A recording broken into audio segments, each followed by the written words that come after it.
Bendiciones, amado pueblo de Dios. Les saludamos del Ministerio Luz y Libertad para las Naciones en el espacio Vida Nueva en Cristo. Y hoy te vengo a hablar sobre el pecado y sus consecuencias. Pero, ¿qué es el pecado? El pecado no es más que la desobediencia a Dios. Es incumplir los mandatos y estatutos de la ley de Dios.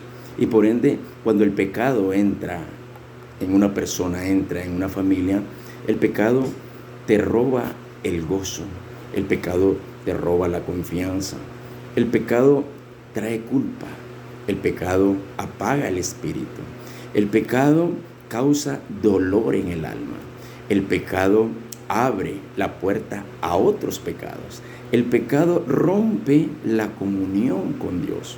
Cuando una persona entra en pecado y entra porque abandona la oración, entra por un descuido, entra porque ya no está bajo la cobertura del Señor, entra porque de alguna forma abrió puertas y el pecado entró a su vida.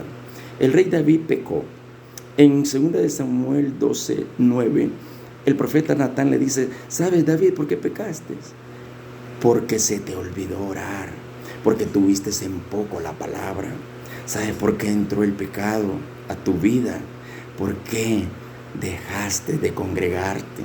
Dejaste de escuchar palabra, dejaste de leer la palabra.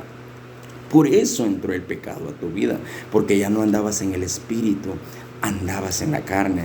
Y dice la palabra que David tenía que estar en el campo de batalla.